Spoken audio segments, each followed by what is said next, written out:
നരബലി? ഷാഫി മുഹമ്മദ് ഷാഫി അതിൽ main accused അവനാണ്. പിന്നെ ദേഹം നമ്മുടെ ഈ അയല വരയുന്ന പോലെ വരഞ്ഞു, രഹസ്യഭാഗം അറുത്ത് മാറ്റി. ജീവനോടെയാണ്? ജീവനോടാ ചെയ്തത്.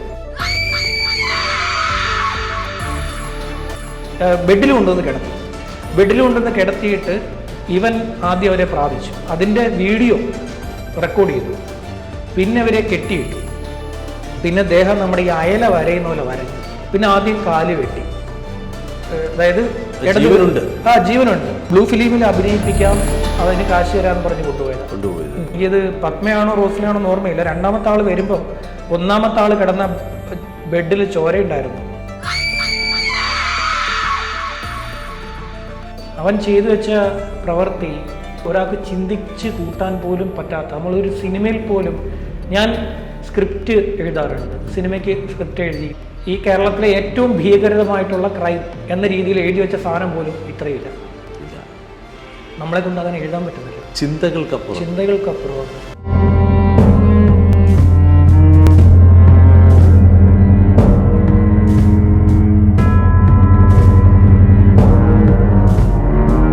ഒരു മാധ്യമപ്രവർത്തകൻ്റെ ഡയറി കുറിപ്പിലേക്ക് സ്വാഗതം. ഇന്ന് നമ്മോടൊപ്പം ആർ ശ്യാംബാബുവാണ്. സ്വാഗതം. നമ്മൾ നരബലി പണ്ട് ഈ പുരാണങ്ങളിലും എനിക്കൊന്ന് കൂടുതൽ ഈ ഗോത്രവർഗങ്ങൾക്കിടയിലാണ് ഇങ്ങനൊരു മനുഷ്യബലി, അതിനുശേഷം പിന്നെ ബലി കുറഞ്ഞ് മൃഗങ്ങളിലേക്കായി. പക്ഷെ നമ്മളെ ഞെട്ടിച്ച ഒരു വാർത്ത ഉണ്ടായിരുന്നു, സംഭവം ഉണ്ടായിരുന്നു. ഇലന്തൂര് അന്ന് ശ്യാമായിരുന്നല്ലോ.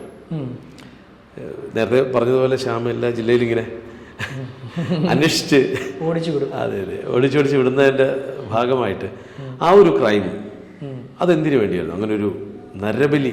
ഷാഫി മുഹമ്മദ് ഷാഫി. അതെ, അതിലെ മെയിൻ അക്യൂസ്ഡ് അവനാണ് അതെല്ലാം ഓർഗനൈസ് ചെയ്തിരിക്കുന്നത്. ആ ക്രൈം മുഴുവൻ ഓർഗനൈസ് ചെയ്തിരിക്കുന്നത് ഈ വ്യക്തിയാണ് പൂർണ്ണമായിട്ട്. അയാളൊരു സൈക്കോ ആണ്. അവൻ ചെയ്തു വെച്ച പ്രവൃത്തി നമുക്ക് ഒരാൾക്ക് ചിന്തിച്ച് കൂട്ടാൻ പോലും പറ്റാത്ത, നമ്മളൊരു സിനിമയിൽ പോലും, ഞാൻ സ്ക്രിപ്റ്റ് എഴുതാറുണ്ട്, സിനിമയ്ക്ക് സ്ക്രിപ്റ്റ് എഴുതി കുറേ കാലം നടന്നു.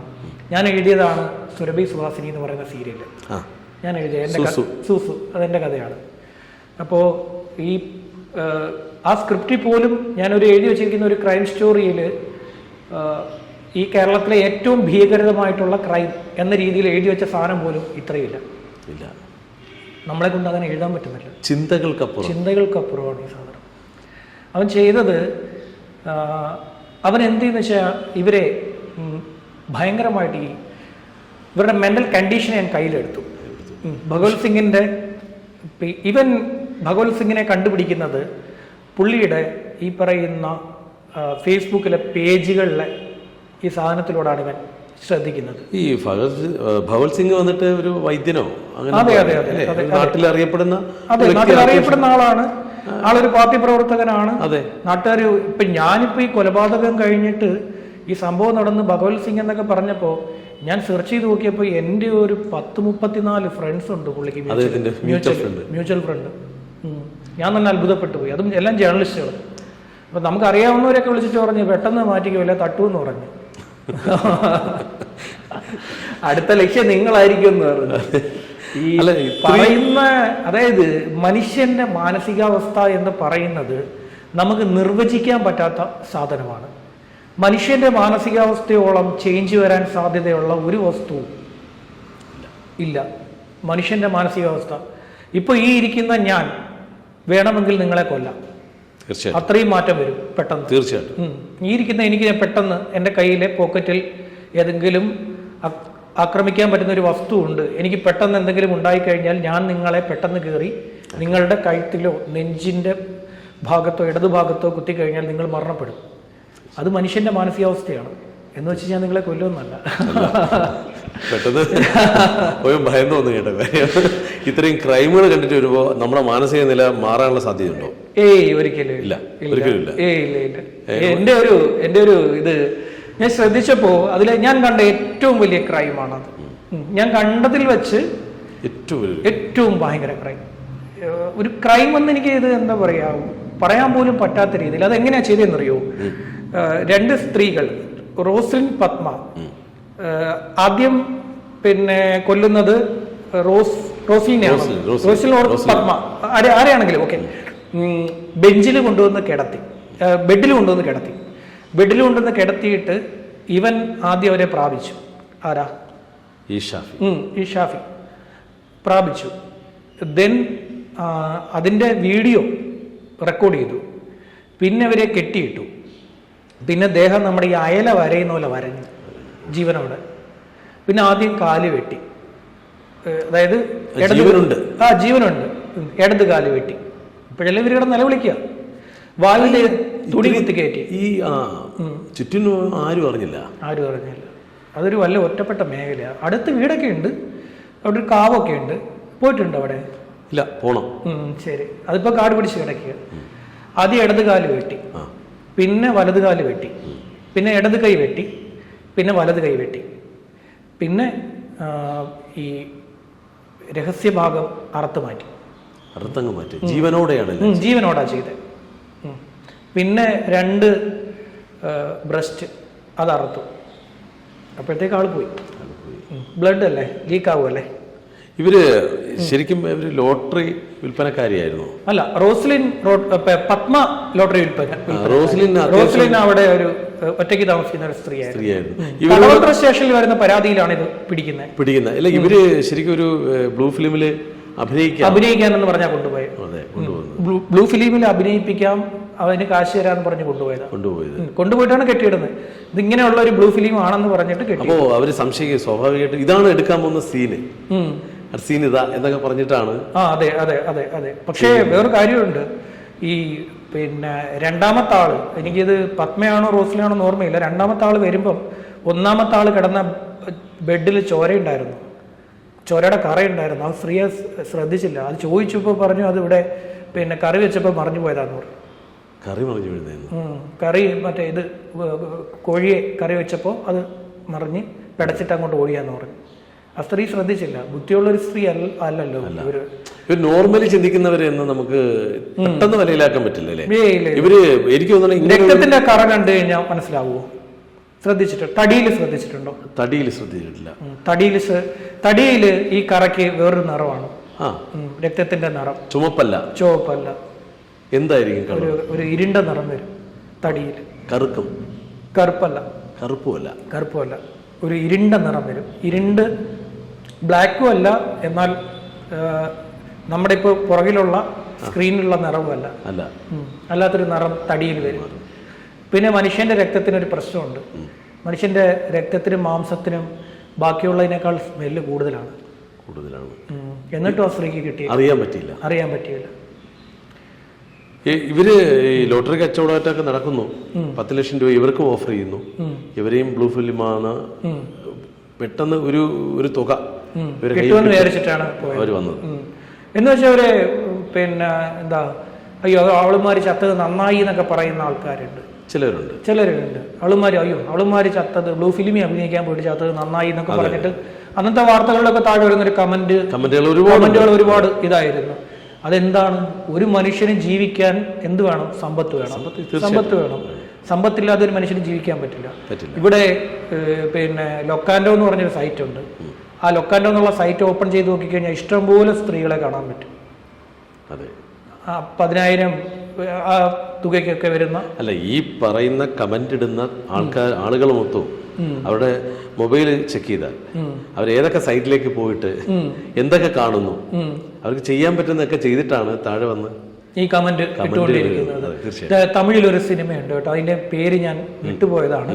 അതായത് ഒരു കാമുകിയും കാമുകനും അവർ പ്രേമിച്ചു കഴിഞ്ഞപ്പോൾ പിന്നെ കാമുകിയുടെ അച്ഛനടുത്ത് പോയിട്ട് ഞാൻ കല്യാണം കഴിക്കണമെന്ന് പറഞ്ഞു. കാമുകിയുടെ അച്ഛൻ ചെയ്ത പരിപാടി രണ്ടുപേരുടെ ഫോൺ അങ്ങോട്ടും ഇങ്ങോട്ടും മേടിച്ചു കൊടുത്തു. എന്നിട്ട് പറഞ്ഞു ഒരാഴ്ച കഴിഞ്ഞിട്ട് വരാൻ പറഞ്ഞു. ആ ഒരാഴ്ച കൊണ്ട് അടിച്ചു പിരിഞ്ഞു. ഈ ചെയ്യുന്നവന്മാരുടെയൊക്കെ ഈ പറയുന്നവരുടെയൊക്കെ നമ്മൾ സദാചാരം പറയുന്നത്, കേരളം ഭയങ്കര സദാചാരത്തിന്റെ അങ്ങേയറ്റമാണ്. പക്ഷെ 2 സ്ത്രീകളാണ്, അതും അവരനുഭവിച്ച വേദനയെ കുറിച്ച് ബ്രൂട്ടലായിട്ടാണ് കൊന്നത്. ഒരു കാരണവശാലും ഇവനെ ഒന്നും തുറന്നുവിടാനേ പാടില്ല. ഈ മുഹമ്മദ് ഷാഫിയെ അതുപോലെ തന്നെ വിടത്തില്ല. കുറ്റപത്രമൊക്കെ ഇതിനോടകം കൊടുത്തു കഴിഞ്ഞു. ഇവര് ഈ ഒരു കാലഘട്ടത്ത് ഇങ്ങനൊരു നരബലി കൊണ്ട് അവരെ പറഞ്ഞ് വിശ്വസിപ്പിക്കുക, അത്യാവശ്യം നാടുമായിട്ട് എല്ലാവരുമായിട്ട് ഭഗവത് സിംഗിന് ബന്ധമുണ്ട്, അവരെ പറഞ്ഞ് വിശ്വസിപ്പിക്കുക, ആ രക്തം ഉപയോഗിച്ച് വീട്ടിന് ചുറ്റിനും തളിക്കുക, ഇതൊക്കെ എന്തായിരിക്കും ഇദ്ദേഹം ഇത്രയ്ക്ക് അവരുടെ മനസ്സിലേക്ക് കയറ്റി? തട്ടിക്കളയണമെന്നേ, രാജേട്ട ഇവനൊക്കെ കൊന്നുകളയണം, അതേ ചെയ്യാൻ പറ്റുള്ളൂ. അല്ല, ഇങ്ങനൊരു മാനസിക നിലയിലോട്ട് ഈ ഭഗവത് സിംഗ് മാറാനുള്ള കാരണം എന്തായിരുന്നു? ഈ മെന്റലി നമുക്കൊരു ചെറിയ ചേഞ്ച് വന്നെന്ന് വെച്ചോ, നമുക്ക് മെന്റലി ഒരു ചെറിയ ചേഞ്ച് വന്നു കഴിഞ്ഞാൽ എന്താ ചെയ്യേണ്ടതെന്ന് വെച്ച് കഴിഞ്ഞാൽ ആദ്യം ഒരു സൈക്കോളജിസ്റ്റിനെ കാണും, ബെറ്റർ ആയിട്ടുള്ള. ഇവിടെ ഒരുപാട് ഉടായിപ്പ് സൈക്കോളജിസ്റ്റുകളുണ്ട് കേട്ടോ. ഈ സ്ത്രീകളെയൊക്കെ എന്തെങ്കിലും മാനസിക പ്രശ്നമായിട്ട് അവർക്ക് ബുദ്ധിമുട്ടുണ്ടാവുമ്പോൾ ചെന്ന് ഈ സൈക്കോളജിസ്റ്റിനെ കാണും. ഇവന്മാരെന്ത് ചെയ്യും? ഇവരെ പിന്നെ ടോർച്ചർ ചെയ്ത് തുടങ്ങും. പിന്നെ ഈ സൈക്കോളജിസ്റ്റിനെ കൊണ്ടുള്ള ശല്യമായിരിക്കും ഇപ്പുറത്ത് പിന്നെ സൈക്കോളജിസ്റ്റ്. എൻ്റെ ഒരു ഫ്രണ്ട് ഉണ്ട്, കാര്യമായിട്ട് പറഞ്ഞ എൻ്റെ ഒരു ഫ്രണ്ടിന് ഈ പ്രശ്നം ഉണ്ടായിട്ടുണ്ട്. സൈക്കോളജിസ്റ്റിന്റെ അടുത്ത് പോയി, പിന്നെ അവന്റെ ശല്യമായി. അതെങ്ങനെ? കുറെ വർഷമായി. അവസാനം ഞാൻ അവനെ പിടിച്ച് വരട്ടി. എന്നിട്ടാണ് അവൻ നിർത്തിയത്. മനസ്സിന് പ്രശ്നമായിട്ട് വീണ്ടും പോകുമ്പോൾ പിന്നെ അവൻ കയറി ഉപദ്രവിക്കുന്നു. അതല്ലേ, നല്ലൊരു ആളെ കണ്ടുപിടിച്ച് പിന്നെ ഒരു സൈക്കാട്രിസ്റ്റ് ചികിത്സ, മാനസിക നില പരിശോധിക്കുക എന്ന് പറയുന്നതിനകത്ത് യാതൊരു തെറ്റുമില്ല. പണ്ടൊക്കെ ആയിരുന്നെങ്കിൽ ആളുകൾക്ക് ഈ പറയുന്ന പോലെ സൈക്കാട്രിസ്റ്റിനെ പോയി കാണാൻ പേടിയാണ്. കാര്യം എല്ലാവരും പറയും നാട്ടിൽ വട്ടാന്ന് പറയും, അല്ലേ? അതെ. പക്ഷേ ഇപ്പോഴത്തെ കാലഘട്ടത്തിൽ അതെല്ലാം മാറി. പിന്നെ ആദ്യം നമുക്കൊരു ചേഞ്ചസ് വരുന്നു. നമ്മളെ ഒരാൾ സ്വാധീനിക്കാൻ, മെന്റലി നമ്മുടെ ബ്രെയിനെ ഒരാൾ കോട്ട് ചെയ്യാൻ ശ്രമിക്കുന്നു തോന്നിക്കഴിഞ്ഞാൽ പിന്നെ അതിനെ ശ്രദ്ധിച്ചേ പറ്റൂ. നമ്മുടെ പൈസ അടിച്ചു മാറ്റിയോ, ATM കൊണ്ടുപോവുകയോ, പിന്നെ ഈ പറയുന്ന നമ്മുടെ പാസ്വേഡ് അടിച്ചു മാറ്റുക, അതൊന്നുമല്ല. നമ്മുടെ ബ്രെയിനെ അടിച്ചു മാറ്റുന്നു. നമ്മുടെ ബ്രെയിനെ മാറ്റുന്നു എന്ന് കണ്ടു കഴിഞ്ഞാൽ പിന്നെ അതിനെ ശ്രദ്ധിച്ചോണം. ഇല്ലെങ്കിൽ ഈ പറയുന്ന പോലെ ഭഗവത് സിംഗിനൊക്കെ സംഭവിക്കും. എന്ന് വെച്ചാൽ ഭഗവത് സിംഗിനെയും ലൈലയൊന്നും ഒരു കാരണവശാലും പുറത്തുവിടാൻ പാടില്ല. ഈ ലൈല ഒരു കളം വരച്ചിട്ട് അതിനകത്ത് ഇട്ടിട്ട് പ്രാപിച്ചു. ഈ ഭർത്താവ് നോക്കി, ഭർത്താവ് നോക്കി, അത് പൂജയുടെ ഭാഗമെന്ന് പറഞ്ഞു. അപ്പോഴും ഇയാൾക്ക് മനസ്സിലായില്ല. ഇല്ല, തികഞ്ഞൊരു രാഷ്ട്രീയ പാർട്ടിയിലുള്ള ഒരാളാണ്. അതായത് നമ്മൾ പറയുമ്പോ പിന്നെ തികഞ്ഞ രാഷ്ട്രീയ പാർട്ടി എന്തോ CPM. അതെ, തീർച്ചയായിട്ടും നമ്മള് പുരോഗമന ചിന്താഗതിയുള്ള ഒരു പാർട്ടിയുടെ ഒരു പ്രവർത്തകനോ അല്ലെങ്കിൽ അതുമായിട്ട് വിശ്വസിക്കുന്ന ഒരാളായിരുന്നു. അദ്ദേഹത്തിന് ഇങ്ങനെ മാനിപ്പുലേറ്റ് ചെയ്യാൻ പറ്റും. ഇങ്ങനെ മനസ്സിനെ നമുക്ക് പെട്ടെന്ന് ഹൈജാക്ക് ചെയ്യാൻ പറ്റും. മണിച്ചിത്രത്താഴ് എന്ന് പറയുന്ന സിനിമ എന്താണ് പറഞ്ഞു വെച്ചിരിക്കുന്നത്? എന്നോ ഒരിക്കൽ മാനസികന്റെ നില തെറ്റിപ്പോയ ഒരു പെൺകുട്ടി, അവള് ഇവിടെ വരുന്നു, ഈ കേരളത്തിലേക്ക് വരുന്നു. അവൾ അവിടെ ഒരു പഴയ ഒരു കഥ കേൾക്കുന്നു. അവിടെ നാഗവല്ലി എന്ന് പറയുന്ന ഒരു കഥാപാത്രം ഉണ്ടെന്നും അതിൻ്റെ കഥകൾ കേൾക്കുന്നു, അതിലേക്ക് മാറ്റപ്പെടുന്നു. പിന്നെ അവളായിട്ട് മാറുന്നു. മനസ്സിന്റെ നില നമുക്ക് പറയാൻ പറ്റില്ല. തീർച്ചയായിട്ടും ഇത്തരം ഈ രണ്ടുപേരുടെയും ശരീരഭാഗങ്ങൾ ഫ്രിഡ്ജിൽ സൂക്ഷിക്കുക. കഴിച്ചു, സൂക്ഷിച്ച മാത്രമല്ല കറി വെച്ച് കഴിച്ചു, കറി വെച്ച് തിന്നു, തൊടഭാഗം കറി വെച്ച് തിന്നു. ഇതെല്ലാം പൂജയുടെ ഭാഗമാണെന്ന് പറഞ്ഞു കൊടുത്തു. ഇതെങ്ങനെ മനുഷ്യന് ഇങ്ങനെ തിന്നാൻ സാധിക്കുന്നു? അതല്ലേ ഞാൻ പറഞ്ഞേ, ഈ മനോനില എന്ന് പറയുന്ന സാധനത്തിനെ നമുക്ക് എങ്ങനെ മാറ്റിയെടുക്കും? ബ്രെയിൻ വാഷിംഗ് എന്ന് പറയുന്ന സാധനം. അടുത്തിടയ്ക്കൊരു കുട്ടി എന്നെ വിളിച്ചായിരുന്നു, ഒരു പയ്യൻ. അവൻ എന്നോട് പറഞ്ഞത്, പിന്നെ അവനൊരു പെൺകുട്ടി അവനോട് പറയുകയാണ്, നീ ആത്മഹത്യ എന്ന് പറഞ്ഞുകൊണ്ടേയിരിക്കുകയാണ്. ഞാൻ ആത്മഹത്യ ചെയ്തോളാം, നീ ആത്മഹത്യ എന്ന് പറഞ്ഞുകൊണ്ടേയിരിക്കുകയാണ്. അപ്പൊ ഞാൻ ചോദിച്ചു, മോനെ നീ എന്തുകൊണ്ട് അതിനെ അക്സെപ്റ്റ് ചെയ്യാൻ ശ്രമിക്കുന്നു എന്ന് ചോദിച്ചു. കാര്യം ഞാനിരുന്ന് സംസാരിക്കുന്നത്, ഞാൻ കുറച്ച് സൈക്കോളജി പഠിച്ചിട്ടുണ്ട് കേട്ടോ. എനിക്ക് 3 പോസ്റ്റ് ഗ്രാജുവേഷൻ ഉണ്ട്. അപ്പോൾ ഞാൻ പറഞ്ഞു, മോനെ നീ ശ്രദ്ധിക്കുന്നു പറഞ്ഞു. നീ ആ കോള് എന്നേക്കുമായി കട്ട് ചെയ്തേക്കാൻ പറഞ്ഞു. കാമുകി ആയിക്കോട്ടെ, ആരും ആയിക്കോട്ടെ, കട്ട് ചെയ്യാൻ പറഞ്ഞു. എന്നിട്ട് ആ നമ്പർ എടുത്ത് ഓടിച്ചും കളഞ്ഞേക്കാൻ പറഞ്ഞു. വാട്സപ്പും കളഞ്ഞേക്കാൻ പറഞ്ഞു. ആ ഫോൺ കളയാൻ പറ്റുമെങ്കിൽ എടുത്തു വെച്ച് തല്ലി പൊടിച്ചാൽ കളഞ്ഞേക്കാൻ പറഞ്ഞു. പ്രശ്നം തീരും. 10 ദിവസത്തെ വിഷമം കാണും. അത്രേ ഉള്ളൂ. അതാണ് ഇന്നത്തെ കേരളത്തിലെ യുവാക്കൾക്കൊക്കെ ഉള്ള ഒരുപാട് പ്രശ്നങ്ങളുണ്ട്. ചെറിയ ചെറിയ വിഷയങ്ങൾ മതി അവർ പെട്ടെന്ന് വയലന്റ് ആവുകയും പെട്ടെന്ന് നമ്മൾ വിചാരിക്കുന്ന മരണങ്ങൾ സംഭവിക്കാം. ആത്മഹത്യയിലേക്ക് പോകുന്നതാ. ഈ ആത്മഹത്യ പറഞ്ഞു കൊടുക്കുന്ന ഒരു പെൺകുട്ടിയാണ്. ഒരു പെൺകുട്ടി പറഞ്ഞു കൊടുക്കുകയാണ്, നീ ആത്മഹത്യ നീ ചെയ്ത ശേഷം പിന്നെ വീഡിയോ കോൾ വിളിച്ച് ചെയ്യണം, അതിനുശേഷം ഞാൻ കയറി ചെയ്യണം. അവള് ചെയ്തില്ലെങ്കിലും അങ്ങനെ ഒരുപാട് കേസുകൾ നമ്മൾ പലതും റിപ്പോർട്ട് ചെയ്തിട്ടുണ്ട്. പിന്നെ ലൈവായിട്ട് തൂങ്ങി മരിക്കുന്നത് ഒക്കെ അല്ലേ.